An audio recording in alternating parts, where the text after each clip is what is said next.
Well, hey, welcome to another Nonprofit Spotlight. We're here with my friend Sammy Hudson, who is the director of the Refuge out here in Greene County, North Carolina. Yep. Scenic Greene County, North Carolina, on a beautiful day. It's not quite so hot, but it is really pretty out here at the Refuge. It is nice. Sammy, tell us a little bit about the Refuge. Why do you guys exist?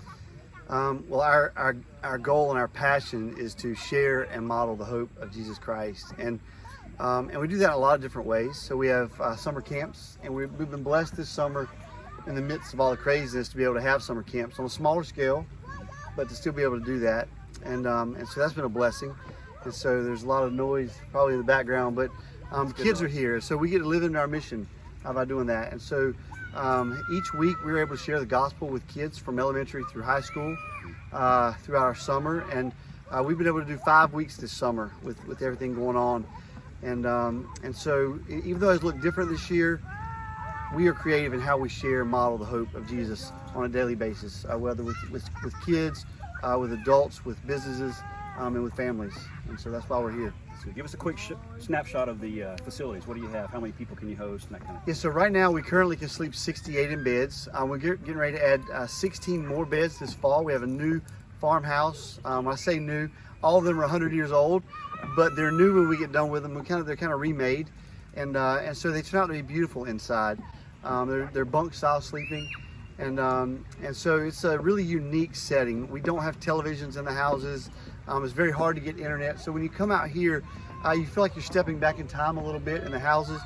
And the most comfortable places here at the camp is on the front porches in rocking chairs, sitting around talking together and fellowshipping. And so it kind of takes you back to a time that I wish we wouldn't forget. There's some neat times and neat conversations that happen on the front porches here at the Refuge. What's your vision for the camp long term? When you think about the long-term impact of this place, what do you see? Yeah, so we're about 12 years into what I've always known will be at least a 20-year vision. And so I feel like we're about halfway.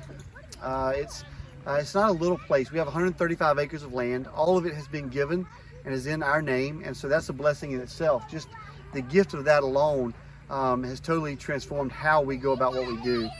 And so people are able to be a part of that with us. We have so many church partners that have blessed us. In fact, this week we have a team from Maryland who has come in to help us just because they want to be a part of what we're doing. They found out about the camp 12 years ago when we started and continue to be a part of that with us. So this is a great example of a company that has partnered with us in a lot of different ways, but decided we needed a nice fire pit at the camp.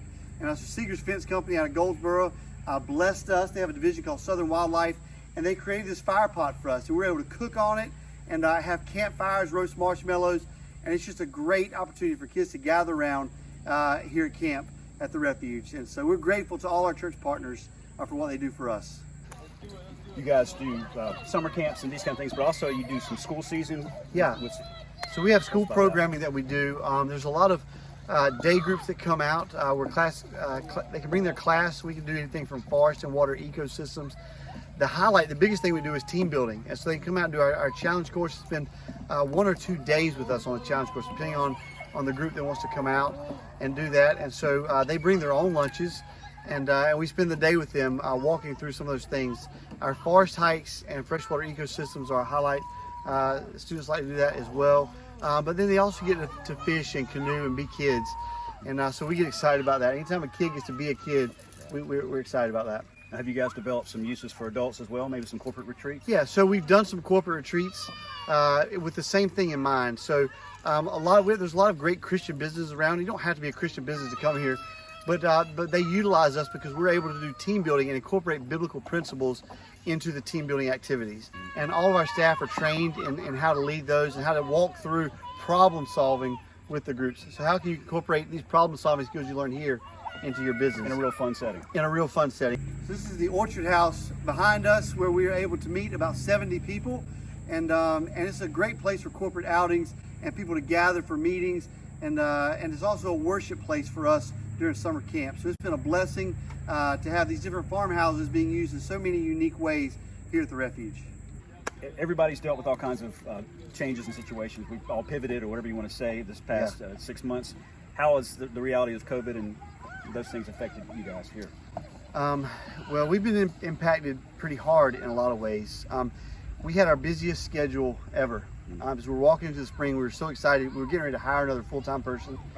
to come in to help out with programs, because we knew, we could see it coming, that we weren't going to have a day off. And so we had to find somebody that could be here to allow us to have that time off. And so in February, we were looking to hire, and even had interviewed, and then March hit, and everything in our schedule cleared in a week.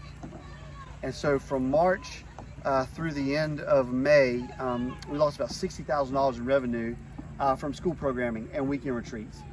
And we're blessed that, like I said earlier, we don't owe anything, but our revenue stopped immediately. And so we still have expenses. And we still have expenses, and we still have staff to pay. But the Lord has blessed us over the years, and we've been smart in how we've done business and ministry, that we knew that we had a rainy day fund to work with. But we also knew that we wanted to have summer camps. So we were determined that we were going to try to do that regardless. And so we knew we were going to have to make some changes. And so our numbers are a lot smaller, but we're still able to have summer camp in a way that that's been a blessing. If I could ask a question, what do you need? How can people help the Refuge right now? Well, everybody hasn't struggled, and so if you're one of those businesses or folks who said, you know what, I've been blessed through this, because there are those, and they're looking for ways to be a part.